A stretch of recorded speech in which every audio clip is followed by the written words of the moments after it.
Mən heç mövzu izah paylaşmamışam elə. Bugün funksiya izah edəcəyik.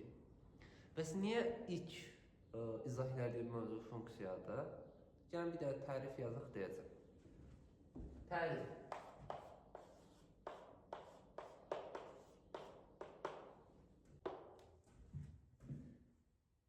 X çoxluğunun hər bir x elementinə y çoxluğunun yeganə y daxildir y elementinə, yəni y daxildir y çoxluğunda elementinə qarşı qalan asılığa funksiya deyilir. Yəni funksiya asılıqdır. Həslərməyə. Funksiya y-in x-dən asılığıdır. X dəyişir, y ona görə qiymətlər alır. Və mən deyirəm ki, bunu, funksiya riyaziyyatın ən vacib mövzusudur. Ümumiyyətlə funksiya, gəl baxaq, funksiyayı keçdik. Siz ikinci hissədə başlayırsınız funksiyaya keçməyə, orta məktəbdən götürün. Funksiyanın ardınca siz keçirsiniz. İkinci hissənin ən böyük 4 dənə mövzusudur. Trigonometrik funksiyalar, loqaritmik və üslü funksiyalar, teorema və integral.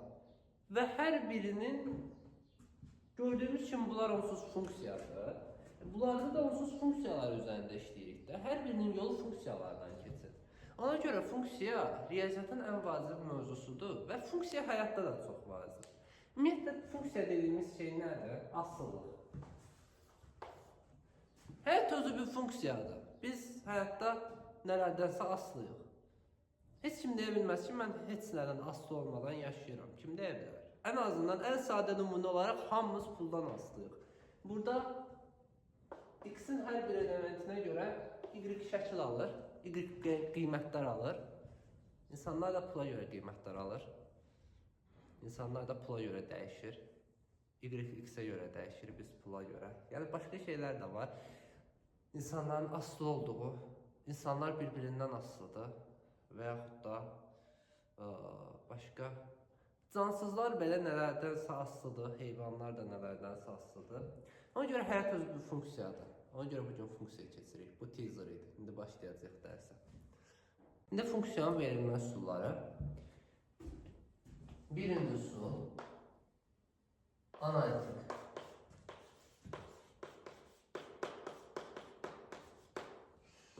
Analitik üsul, yəni tənlik üsulu. Hamının bildiyi funksiyaların müəyyən bir tənlikləri olur. Tənlik üsulu. Funksiyaların tənlikləri olur. Yəni y bərabərdir fx şəklində verilir.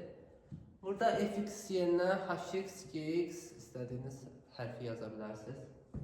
Fərq eləmir. Fx-in müəyyən bir tənliyi olur. Məsəl üçün yazıram. Fx bərabərdir. Nə yazaq ora? Yazaq 3x üstəgəl 6 yazaq. 3x üstəgəl 6. 3x üstəgəl 6-da bizim mötərizənin içərisindəki x-lə bunu bilək. Bu bəzən, mən əvvəl elə bilirdim, bunlar çox primitiv şeylərdir. Amma dərs keçdikcə görürsən ki, yox, bunlara deyinmək vacibdir. Çünki uşaqların bəziləri həqiqətən bilməyə bilir bunları. Bu mötərizənin içərisindəki x-lə tənlikdəki x eyni x-dir. Yəni nə demək istəyirəm? F x-in yerinə sənə müəyyən nələrsə versə, məsələn, 8 verir sənə. Sən buradakı x-in yerinə 8 qoydun deyə, tənlikdəki x-in yerinə də 8 qoymaq məcburiyyətindəsən. Çünki eyni x-dir. Bu x o x-i göstərir onsuz. 3 vurulsun 8 üstəgəl 6 bərabərdir 30. F8 30-a bərabərdir. F8 30-a bərabərdir. İndi fərqli bir şey deyəcəm. İstəyirəm mürəkkəb funksiyalarda buradan deyinib elə keçim. F 3x desəm. F-ə 3x dedi. Bərabərdir.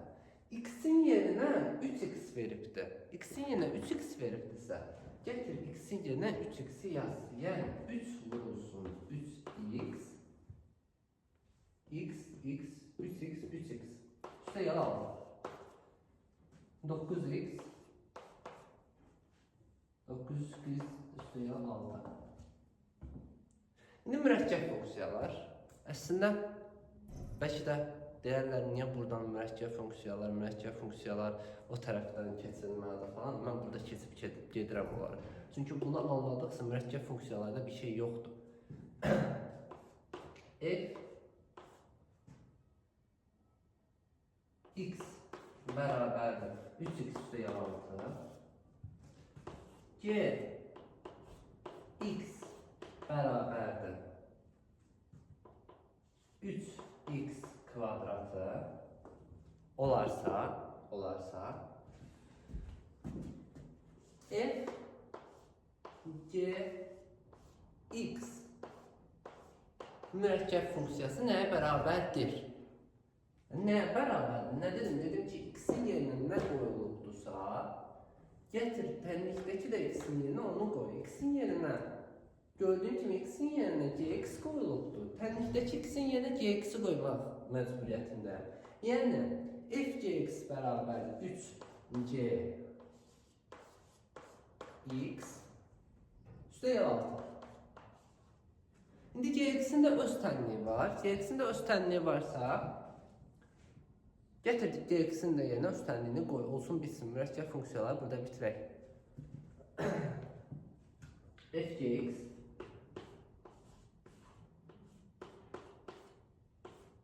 bərabərdir 3gx idi. Gx-in tənliyi 3x-in kvadratıdır. 3 vurulsun 3x-in kvadratı üstə 6 bərabər 9x kvadratı üstə 6.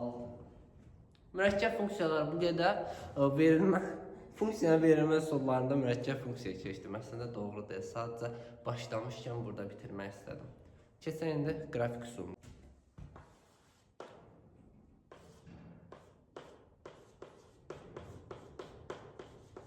Qrafik üsulunda biz nə bilməliyik?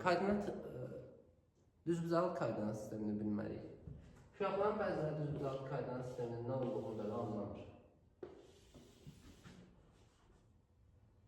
Baxın, adından göründüyü kimi düzbucaqlı koordinat sistemi. Oxlar arasındakı bucaq 90 dərəcədir.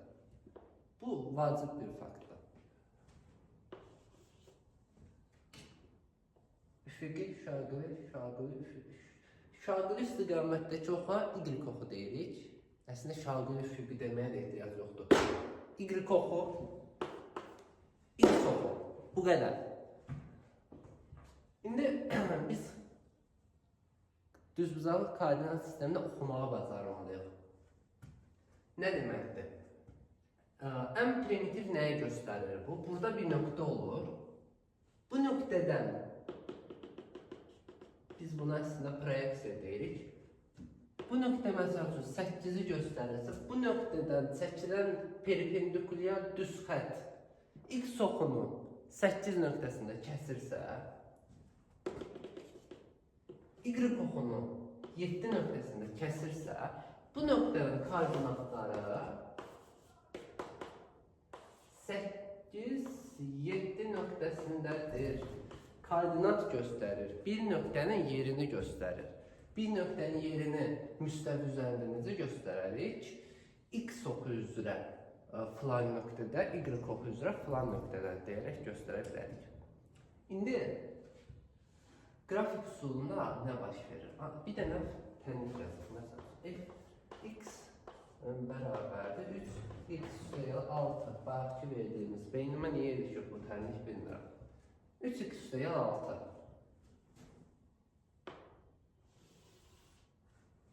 Belə bir qrafiki var, amma daha sonra izah edəcəyik, xəttli funksiyada onu izah edəcəyik. Sadəcə göstərmək istəyirəm nəyi? Bu tənliyin qrafikdə göstərişi bu şəkildədir. Bəs necə olur bu şəkildə göstərir? Biz x-in yerinə sonsuz qiymətlər qoyuruq. Bütün x-in yerinə qoyulan qiymətlər burada bir nöqtə şəklində göstərilir. Məsəl üçün, 8 qoymuşduq keçən səfər. 8, biraz da uzatsaq bura. 8 qoyanda burada 30 nöqtəsində idi.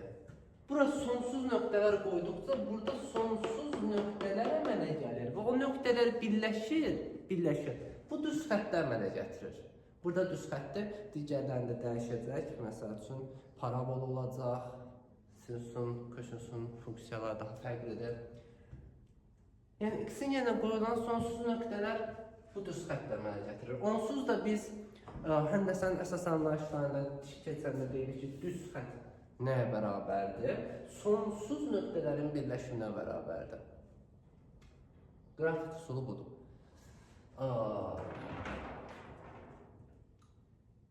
Başqa məncə deyəcək bir şey, qrafik üsulunda, qrafikdə biz görəndə hər hansı bir nəsə görürük qrafik üzərində. Bunun funksiyonu olmadıqlardan biri. Tərifimiz nə idi? X-in hər bir qiymətindən Y-in yeganə sözü oradan çox vacibdir. Y-in yeganə qiyməti uyğun gəlirsə bu funksiyadır. Yeganə qiyməti. Baxın, bunun əslində tapılma üsulu belədir. Y-ə paralel düz xətt çəkirsən, bura məsəl üçün bir A nöqtəsidir. Fikir versəniz, A nöqtəsində X-in A qiymətində Y-in bir qiyməti var, bir qiyməti burada var, bir qiyməti burada var, bir qiyməti də burada var. Y-in 3 qiyməti uyğun gəldi. Deməli, bu funksiya deyil. Y-in sadəcə bir qiyməti uyğun gəlməlidir. Deməli, biz nə deyə bilirik? Əgər verilən qrafikdə Y oxuna paralel düz xətt bu qrafiki bir nöqtədə kəsirsə, sadəcə bir nöqtədə kəsirsə, bu qrafik funksiyadır. Əgər bunun kimi birdən çox nöqtədə kəsirsə, bu funksiya deyil. Keçək. Cədvəl üsulu xırda bir şeydir. Cədvəl. 3. Cədvəl üsulu. Cədvəl üsulu sadəcə budur. X, Y,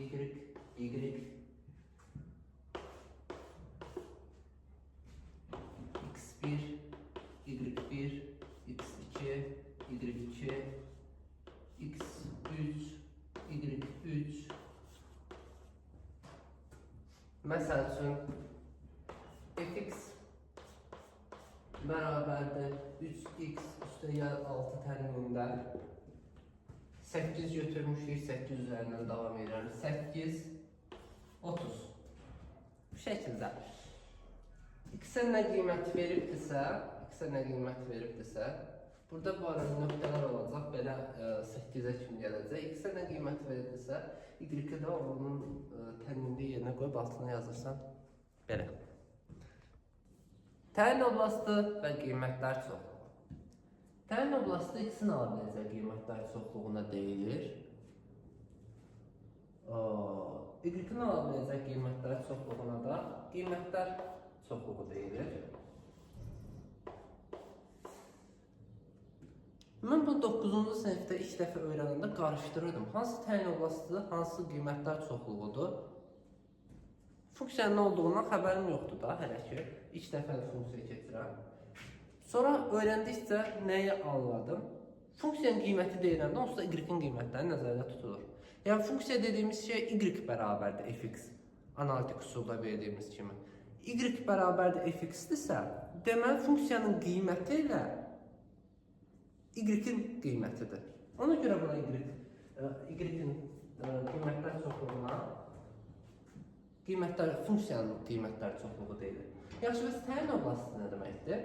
Təyin oblasti onu göstərir ki, bu funksiyanın bu nöqtədə qiyməti varmı? Yəni, bu nöqtədə keçirmi bu nöqtədən? Təyin etmək. Təyin etmək sözünün mənası ümumiyyətlə sifətdir də, yəni bircə saniyə. Cahilliyimin maruz görün, amma yəni, təyin sözünə tam olaraq lüğəti bir məna verə bilmədim. Özüm bilirəm də beynimdə təxmini olaraq nə olduğunu. Deyir, təyin etmək ifadəsi bir şeyi müəyyən etmək, aydınlaşdırmaq, qərarlaşdırmaq, yerini və ya vəzifəsini müəyyənləşdirmək mənalarını verir. Bax, bizə o yerini müəyyənləşdirmək sözü bəs edir ki, bunu anlayaq. Yəni, fx funksiyası x'in hansı qiymətində onun qrafikdə yeri var, hansı qiymətində yoxdur. Yeri varsa onun qrafikdə o təyin oblastı adlanır. Yəni orada təyin olunub, artıq orada şəkil alır orada da. Amma oradan keçmirsə, orada yeri yoxdursa, bu onun təyin oblastı deyil deməkdir. Məncə anladıq tam olaraq nəyin nə olduğunu. 2 dənə misal yazıb gəlir. Ən rahat bunda baxarıq. Y bərabər kökün altında x-dən. Y bərabər kökün altında x funksiyasının ala bilməyəcəyi qiymətlər çoxluğunda da, təyin oblastında da ala bilməyəcəyi qiymətlər var. Kökün altında x mənfi ədəd ola bilmir. Buna görə bu funksiyanın təyin oblastı mənfidə təyin olunmuyor. Mənfidə dəyərləri yoxdur bunun. Mənfidə dəyərləri yoxdursa, təyin olunmuyor bu nöqtədə. Ona görə bu funksiyanın məsəl üçün yazmışıq da df bərabərdir. 0 daxildir, 0-da qiymət alır. Müsbət sonsuzluğa. Eyni şəkildə qiymət artıq təyin oblastını biləndən sonra biz təyin oblastından baxıb qiymətliklərin çoxluğunu təyin edə bilirik. Kökün altında ola biləcək qiymətlər müsbətdirlərsə, kökün altından da elə müsbət çıxacaq. Kökün altından həmişə müsbət çıxırsa, y üçün də eyni şəkildə deyə bilərəm ki, qiymətlərin çoxluğu nə yapıyorsun? Sıfırdan müsbət sonsuzluğa qədərdir. Bu da təyin oblastı və qiymətlər çoxluğu davam edəcək. Tərif. X çoxluğunda arqumentin böyük qiymətinə funksiyanın böyük, arqumentin kiçik qiymətinə funksiyanın kiçik qiymət uyğun gəlirsə, bu funksiya x çoxluğunda artandır. Əgər yox x çoxluğunda arqumentin kiçik qiymətinə funksiyanın böyük qiyməti, böyük qiymətinə də kiçik qiymət uyğun gəlirsə, bu funksiya x çoxluğunda azalandır. Yəni artan, azalan, bu məncə aydındır da. Funksiyanın qiyməti nədir? Onsuz da biz bildik ki, funksiyanın qiyməti y-nin alacaq qiymətlərdir. Ona görə əgər x artdıqca y də artırsa, buna artan deməmiz olduqca normaldır. Yox, azaldıqca artırsa, bu azalandır.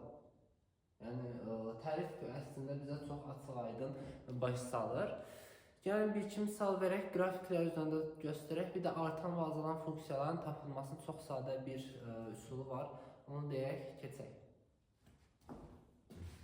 Deməli, biz qrafikdə funksiyanın artan azalanlığını daha yaxşı görürük. Niyə? Lora dildə desək, funksiya üzü yuxarı gedir. Bax, yuxarıya doğru gedir. Yuxarı doğru gedirsə, artır deməkdir də. Bu funksiya üzü aşağı gedir. Üz aşağı gedirsə azalır deməkdir. İndi bu tam olaraq bir düzgün izah deyil. Düzgün izah necə olur? Fikir ver, x artır, sağa doğru getdikcə x artır, yuxarı doğru çıxdıqca y də artır, x də artır, y də artır. Doğrudurmu? Onda artarlar. X artır, y aşağı doğru getdikcə azalanır. İndi neyək? Deyək ki, bir funksiyanın müəyyən aralıqda azalan və ya artan olduğunu necə müəyyən edərik? Məsəl üçün, fx funksiyasının fx bərabərdir mənfi x kubu funksiyasının bütün ədəd oxunda eyni olacağı üçün elə mən bütün ədəd oxundan danışıram. Bütün ədəd oxunda artan və ya azalan olduğunu təyin edin deyib bizə. Onu təyin edəcəyik. Necə təyin edəcəyik? Bir dəfə böyük qiymət verərsən yerinə, bir dəfə kiçik qiymət verərsən. Böyük qiymətinə böyük qiymət, kiçik qiymətinə kiçik qiymət doğru gəlirsə artandır. Yox, əksi baş verirsə azalan deməkdir. Gəlin yoxlayaq. F-ə bir dəfə 1 verəcəm. F1 bərabər olacaq. Nəyə? Mənfi 1-in kubu bərabərdir -1-ə. F-ə bir dəfə 2 verəcəm. Bərabərdir. -2-nin kubu bərabərdir -8-ə. Bu qədər bəsitdir. Artan azalan funksiyaların tapılması. Heç bir, mən bundan sonra biz xətti funksiya keçəndə, nə bilim, kvadratik funksiya, tərs funksiya keçəndə mən hansının artan, hansının azalan olduğunu qeyd etməyəcəm. Çünki bu şəkildə hamısı tapıla bilir. Bu səbəbdən indi baxıram, görürəm ki, 1 kiçik qiymətdir, -1 aldı, -1 aldı, 2 böyük qiymətdir, -8 aldı. Bu kiçik qiymətinə böyük qiymətlə kiçik qiymət uyğun gəldimi? -8 -1-dən kiçikdir, 1 2-dən kiçikdir. Yəni tərs bir şey baş verdi. Nəysə, düz izah eləyənmədim deyəsən, amma tərs bir şey baş verdi. Burada gördük onu. Ona görə bu funksiya nədir? Azalandır bütün ədəd oxunda.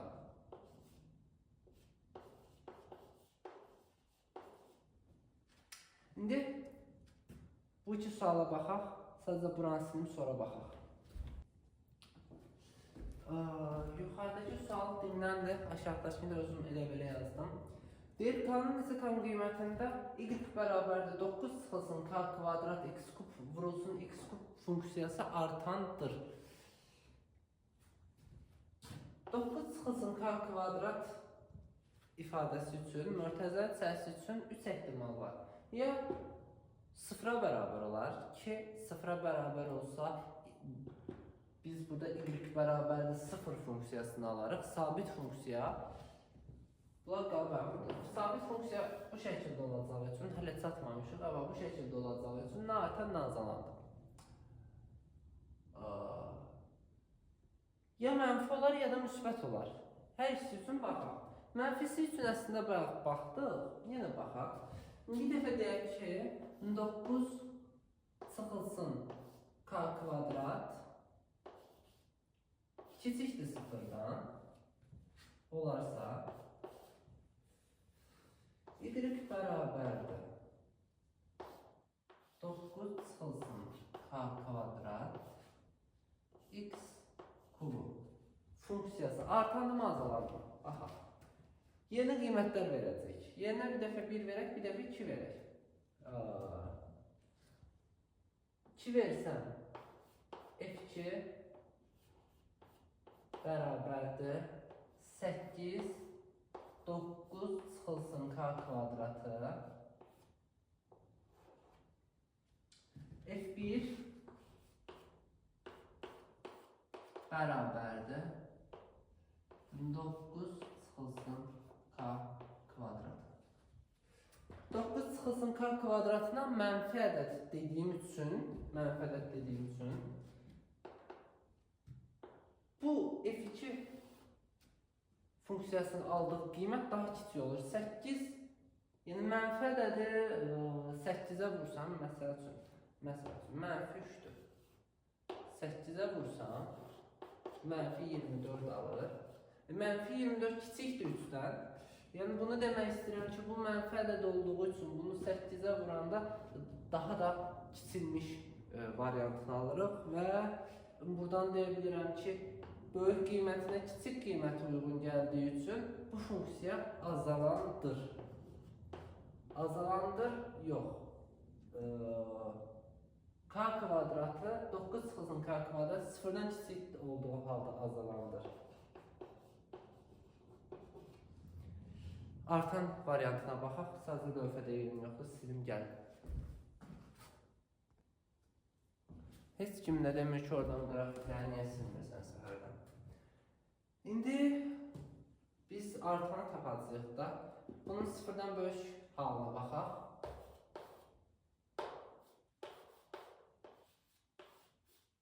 Sıfır dedim. Y bərabərdir 9 çıxılsın k'nın kvadratı x'in kubu. X'in kubu f1 bərabər olsun nəyə? 9 çıxılsın k'nın kvadratı 1'in kubu ilə 1'dir, heç dəymirəm ona. f2 bərabərdir. 2-nin kubu 8-dir. 8 vurulsun 9 çıxılsın k-nın kvadratı.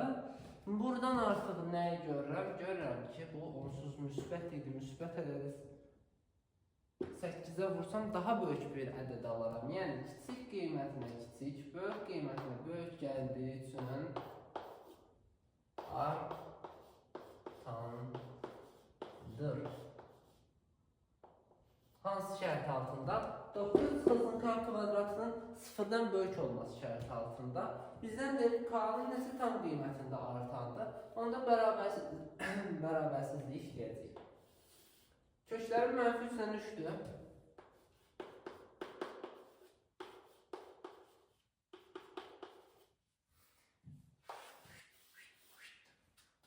Mənfi 3, 3, mənfi, müsbət, mənfi. K kvadratının 0-dan böyük olduğu aralıq mənfi 3 daxil olmamaq şərti ilə nəyə bərabərdir? Mənfi 3 aralığına. Onda neçə ədəd var orada? 1, 2, 5. Cavab 5-dir.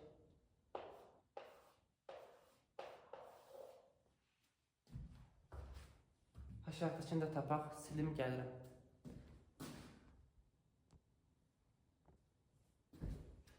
İndi fx bərabər x kvadrat funksiyasının artma və azalma aralığını tapın.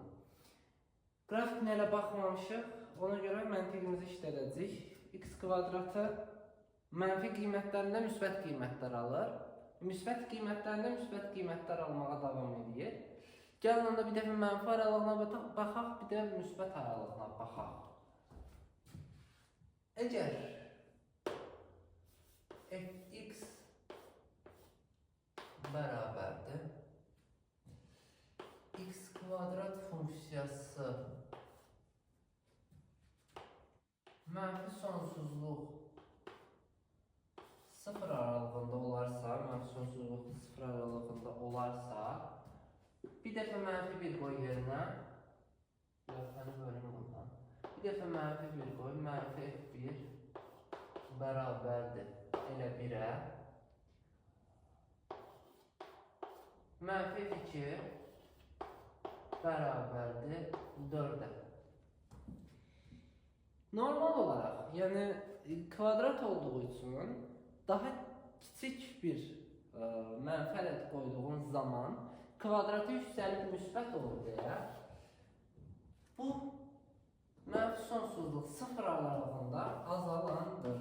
Heç bu şəkildə baxmağa ehtiyac yox, sadəcə məcburam bunları yazım. Sadəcə sözlə demək bəs eləmir. Bəzi insanlara sonra kommentariyada üçün problem yaşayırıq. Bir də müsbət aralığına baxaq. Müsbət aralığı çox sadədir olduğu kimi kvadrata yüksələcəyi üçün f1 bərabərdir 1, f2 bərabərdir 4. Normal olaraq 1-in kvadratı 2-nin kvadratı 1-in kvadratından daha böyükdür. Yəni ona görə 0 sonsuzluq, müsbət sonsuzluq aralığında artandır.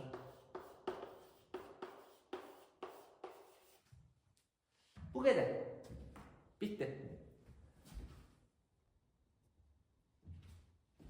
Tərif və cüt funksiyalar. Əvvəlcə tərif vermirik. Əvvəlcə nə olduqlarını bir başa salacağım, sonra tərif verəcəyik. Tək funksiyalar üçün. Əgər x-in yerinə əks qiymətlər qoyduğum zaman funksiyanın qiyməti əks qiymətlər alırsa, bu funksiya tək funksiyadır. Yəni, f x əgər bərabərdirsə mənfi f mənfi x-ə, bu funksiya tək funksiyadır. Məsəl üçün, bir dənə tək funksiya Tək funksiyanın biri x kubu. X kubu funksiyasında f'e bir dəfə 2 verəcəm, bərabər 8. F'e bir dəfə -2 verəcəm, bərabərdir -8. Fikir ver. Əks qiymətlər qoydum, əks qiymətlər aldım.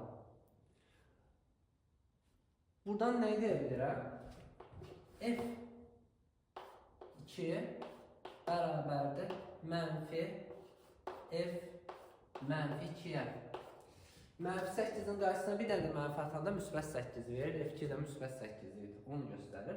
Çox bəsitdir. Bir şey qarışdırmayaq. X kubu verdim deyə də hər zaman müsbət qiymət qoyanda müsbət qiymət, mənfi qoyanda mənfi qiymət alır demək deyil bu. Əgər biz bu x kubunun qarşısına gətirib bir dənə mənfi atsaq, mənfi x kubu, f2 funksiyası artıq qarşısında mənfi olduğu üçün -8, f -2 funksiyası -8 olduğu üçün burada qarşısında mənfi var, müsbət 8 alır. Müsbət qiymətinə mənfi qiyməti, mənfi qiymətinə müsbət qiyməti uyğun gəldi. Amma hələ də tək funksiya olmağa davam edir. Niyə? F2 verəndə -8, f -2 verəndə 8 almısan. Əks qiymətlər almısan hələ də. F2 -8 tərifdəki kimi, bu tərifdən bir hissədir, amma tərifin özündə qrafikin koordinat qarşılanmasının nəzərən simmetrik olmasını deyir. Onu sonra izah edəcəm. F2'nin qiyməti 8 olur, -x kubu funksiyasında. Qarşısında bir dənə mənfi olanda bu bərabərlik ödənir. Deməli, tək funksiyadır. Yəni, əks qiymətlər, yəni bunu öyrənib də hər bir sual bunun üzərində işləməyin. Baxın, əks qiymətlər alırmı? Sizdən bir funksiyanın təkliyini və cütlüyünü sorur. Cütlüyü də deyək, sonra onu deyərik. Cüt funksiya. Cüt funksiya isə f(x) bərabərdir f -x-ə. Bu daha aydın gördün, elədir. Mənfi də müsbət də əks qiymətlər qoysan, eyni qiyməti alacaqsan. Məsəl üçün, cüt funksiyanın biri x kvadrat funksiyasıdır. X kvadrat funksiyasında x'in yerinə bir dəfə -2 qoyaq. F -2 bərabərdir 4-ə, -2'in kvadrat 4. F2 bərabərdir 4-ə. 4-ə bərabər olmağa davam edir. Bu halda nə deyə bilirəm? F -2 F2'ye bərabər olduğu üçün x'in yerinə əks qiymətlər qoyduğum zaman eyni qiymət aldığım üçün bu funksiya cüt funksiyadır. Burada da bir şey qarışdırmırıq. Mən yenə 10-cu sinif ya da 10-cu sinif idim. 10-cu sinif idim. Bir dəfə bir funksiya gördüm. Ya bir sual idi. Tam olaraq xatırlamıram. Orada müəllimə dedim ki, müəllim, cüt funksiyada qiymət mənfi ola bilərmi ki? Cüt funksiyada hər zaman müsbətə çevrilir, kvadrat. Çünki nümunə olaraq kvadrata baxmışıq. Amma qarışdırmayaq. Yəni, təbii ki, bəsit bir şeydir, amma məsəl üçün bunu bir 9-cu sinif izləyirsə, qarışdıra bilər. Mən qarışdırmışdım, bəlkə də mən. -x kvadrat funksiyası versən, -x kvadrat funksiyası versən, cüt funksiyanın qiyməti mənfi ola biləcək. F2 bərabər olacaq mənfi 2'nin kvadratı 4, qarşısında mənfi var, -4. F -2 bərabər olacaq, yenə -2'nin kvadratı 4, -4. Yenə cüt funksiyadır. Niyə? -4, -4. Əks qiymətləri verdim, amma eyni qiymətlər aldım. İndi lövhəni silim, baxaq. Qrafik üzərində tam tərifi verək. İndi tək və cüt funksiyalar üçün tam tərif olaraq necə verilir? Deyirlər ki, tək funksiya üçün qrafiki deyil də təyin oblasti koordinat başlanğıcına nəzərən simmetrik olan nöqtələrə biz deyirik tək funksiyalar. Koordinat başlanğıcına nəzərən simmetrik olmaq nə deməkdir? Məsəl üçün, burada bir nöqtə götürmüşəmsə, bura 3, 6 nöqtəsidirsə, 3, 6 nöqtəsinin koordinat başlanğıcına nəzərən simmetriki gəlir düşür -3, 6 nöqtəsinə. -3, -6 nöqtəsinə. Bu koordinat başlanğıcına nəzərən simmetrikdir. Çünki bu məsafələr eynidir. Əslində simmetriya çox dərin bir mövzudur. Keçməyə başlasaq bitməz və tərif verilə bilməyən bir anlayış olduğu üçün simmetriya biraz anlaması çətindir. İndi gəlin bunun funksiyada göstərək. Məsəl üçün tək funksiyamız f(x) bərabərdir x kubu funksiyası.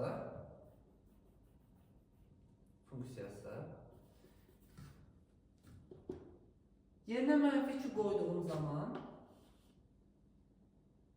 bircə saniyə əvvəlcə çəkək. X kubu funksiyasının qrafiki bu şəkildədir. Tam olaraq simmetrik seçə bilməmiş ola bilərəm, amma elə fərz edin. Məsəl üçün bu nöqtə yerinə 2 qoyduğum zaman 8 alırdı. Bu nöqtə -2 olsun. Dediyim kimi tam olaraq çəkə bilmədiyim üçün problem yaşayıram. Görünürmü? -8. Fikir ver. Üzərindəki hər bir nöqtə koordinat başlanğıcına nəzərən simmetrikdir və mən funksiyaların qrafik üzərində verilməsini deyəndə dedim bütün nöqtələrin birləşimidir. Bütün nöqtələrin birləşmisidirsə, əgər hər bir nöqtə simmetrikdirsə, əslində bunu görürük də x kubu elə funksiyalar var ki, biz onların qrafikini çəkə bilmirik beynimizdən, Desmos'a yazanda çıxır. Bu şəkildə üzərindəki hər bir nöqtə simmetrik olduğu üçün simmetrikdir bu. O koordinat başlanğıcına nəzərən, o nöqtəsinə nəzərən. İndi cüt funksiyalar üçün necə verilir tərif? Tam tərif nədir?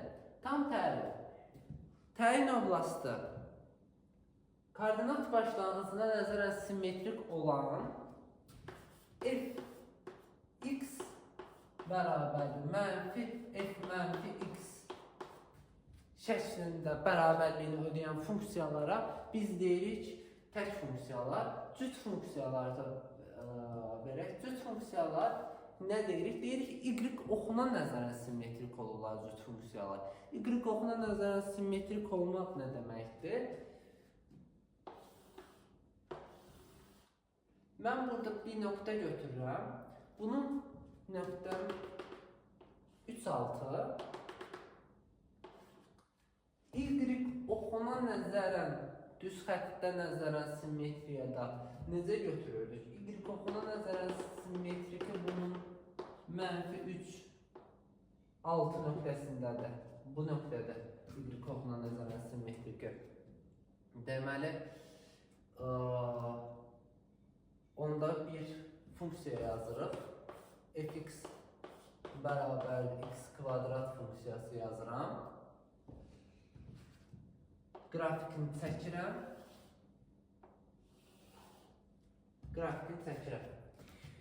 Qrafiki bu şəkildə olur. İndi nöqtə verirsən. f2 4, f-2 bərabərdir 4. 3-6 kimi göründü, görünməsin. Buranı götürək 2, bu dəfə 4. -2, 4. Alırmı hər ikisində? Alır.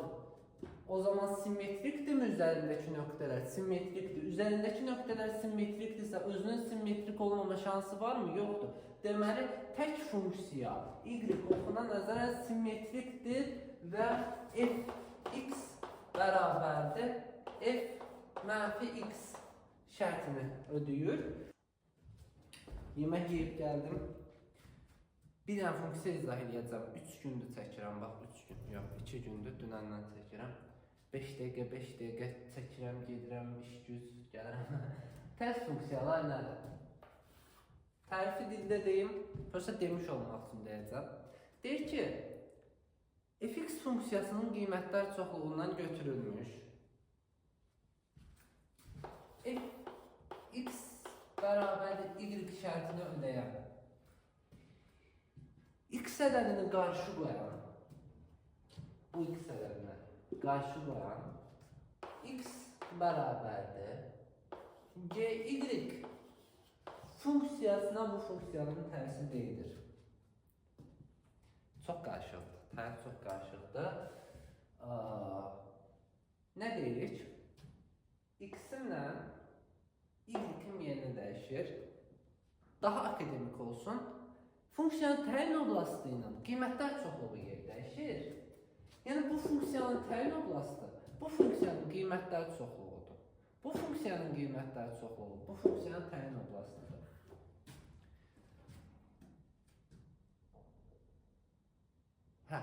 Nə edəcəm?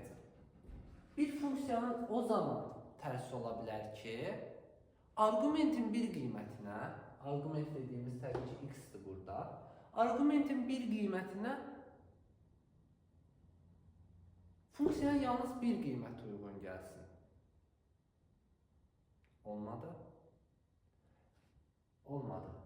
Argumentin yox. Funksiyanın bir qiymətinə argumentin yalnız bir qiymət uyğun gəlsin. Tərsinə dedim.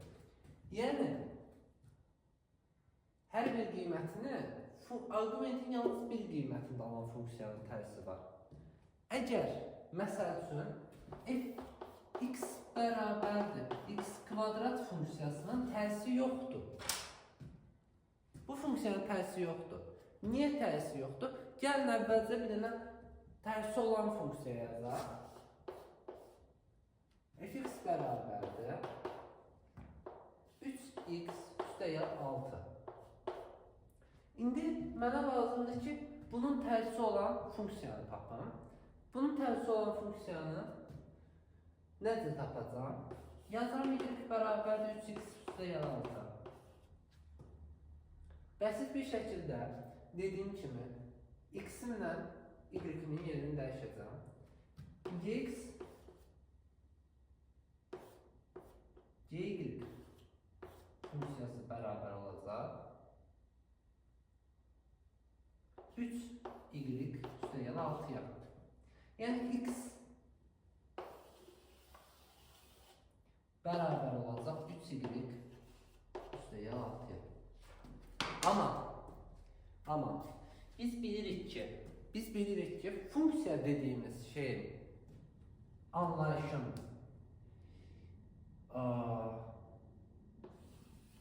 funksiya dediğimiz anlayış y-in qiymətini göstərir. Funksiyanın qiyməti y-in qiymətidir. Onda biz nə etməliyik? Təbii ki, buradan y-in qiymətini tapmalıyıq. Y-in tənliyini tapmalıyıq. Y-in nəyə bərabər olduğunu tapmalıyıq ki, biz funksiyanın nəyə bərabər olduğunu tapaq. Bu funksiyanın tənliyi deyil, bu x-in nəyə bərabər olduğudur. Funksiyanın nəyə bərabər olduğunu tapmaq üçün x-i keçirəm bu tərəfə, y-in yox, 6-ını keçirək bu tərəfə, 3y bərabərdir x çıxılsın 6. Mənə 3y-in yox, y-in qiyməti lazımdır. Y bərabərdir x çıxılsın 6 bölünsün 3. Yəni, y bərabərdir 3x çıxılsın üstəyə 6. Üstəyə 6 funksiyasının tərsi x üstəyə 6 bölünsün 3 funksiyasıdır. Tərs funksiya bu şəkildə tapılır. Gəl bir dənə bunun tərs funksiyasını tapmağa çalış. Tərifə görə mən bildim ki, bu funksiyanın tərs funksiyası yoxdur. Niyə? Çünki bu funksiya, məsəl üçün, 4 qiymətini argumentin 2 və mənfi 2 qiymətlərində alır. Tərif deyir ki, hər bir qiymətinə argumentin yalnız bir qiymət uyğun gəlsin. Ona görə bu funksiyanın tərs olmadığını görürəm. Yaxşı, gəl indi deyək ki, bu funksiya üçün tərs funksiya tapırsan. Tap, y bərabərdir, yaz x kvadratı. Tərsini tapmaq istəsən, yaz x bərabərdir, y-in kvadratı. İndi sənə y-i tapmaq lazımdır. Y-i tapmaq üçün sən yazacaqsan ki, y bərabərdir, mənfi kök x, plus minus kök x. Plus minus kök x deyə bir funksiya var mı? Belə bir funksiya təbii ki, yoxdur. Çünki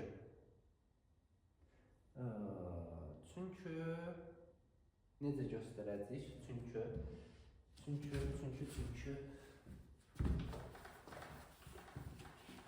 bir şəkildə videonu kəsmədən. Çünki bu niyə funksiya deyil? Plus minus x, kök x niyə funksiya deyil? Kök x funksiyasının tənliyi bu şəkildədir. Keçəcəyik.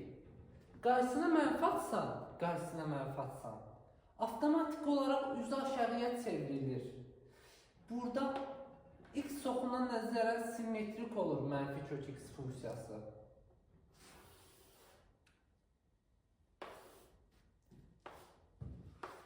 İki nöqtədə kəsir.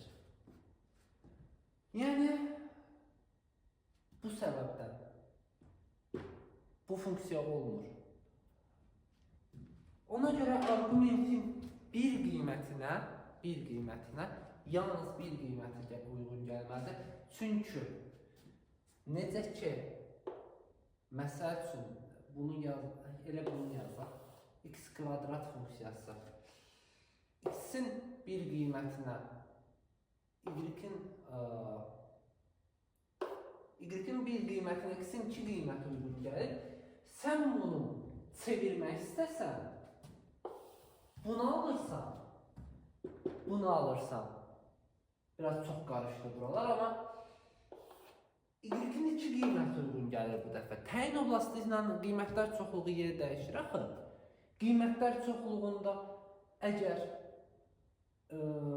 birincidə fx funksiyasında qiymətlər çoxluğunda y-ə 2 qiymət uyğun gəlirsə, bunun tərsində x-ə 2 qiymət uyğun gəlirsə, amma x-ə 2 qiymət uyğun gəlirsə, bu funksiya demək deyil. Buna görə tamamilə deyə bilirik ki, argumentin bir qiymətinə yalnız x-in funksiyanın bir qiymətinə argumentin yalnız və yalnız bir qiymətə uyğun gəlməlidir. Bu zaman tərs funksiya olur. Tamam. Davam edəcəyik. Mürəkkəbi arada demişəm. Nə ilə davam edəcəyik?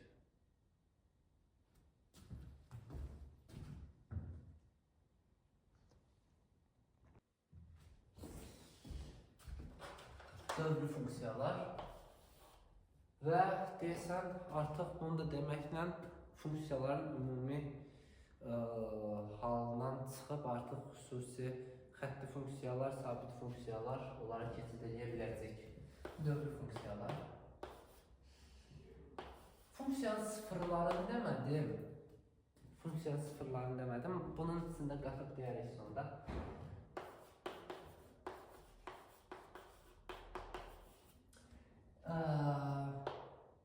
T fərqlidir sıfırdan olmaq şərti ilə f x çıxılsın t bərabərdir f x bərabərdir f x üstəgəl t şərtini ödəyən funksiyalar dövrü funksiyalar deyilir. Dövrü t olan funksiyalar deyilir. Of course, burada x çıxılsın t, x və x plus t bu funksiyanın təyin oblasında olmalıdır ki, zaten yerinə qoya bilək. Çox bəsitdir, yəni dövrü funksiyalar.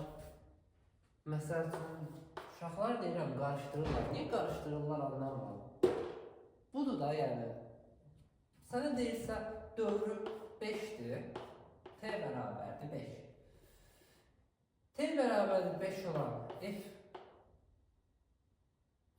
3 funksiyasının fx funksiyasının f8. Soruşur f8'i tap.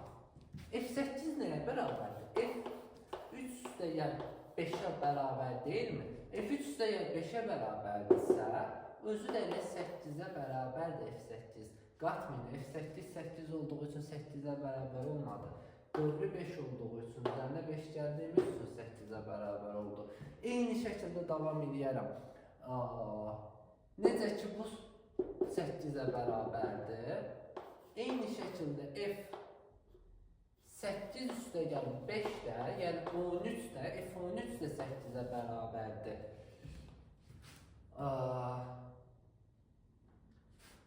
Arxaya da gedə bilərəm. Çıx da var. f3 çıxılsın 5. Yəni f-2 də 8'ə bərabərdir. Dövr edir. Hər 5 ədədi sonra gəlir yenə eyni qiyməti almağa davam edir. 5 sonra 8, 5 sonra daha 8 x üçün danışırıq. X hər 5 atdıqda dövrü 5 olduğuna görə 8 almağa davam edir. 5 arxaya. Necə ki buradan bax da, məsələn bunu niyə anlamayasan ki? Buradan arxaya gedəndə də 8 almırsan mı? F13'dən F8'ə gedəndə 5 arxaya getdin, yenə 8, yenə 8 və yenə 8. Dövrü funksiyalar bulardır.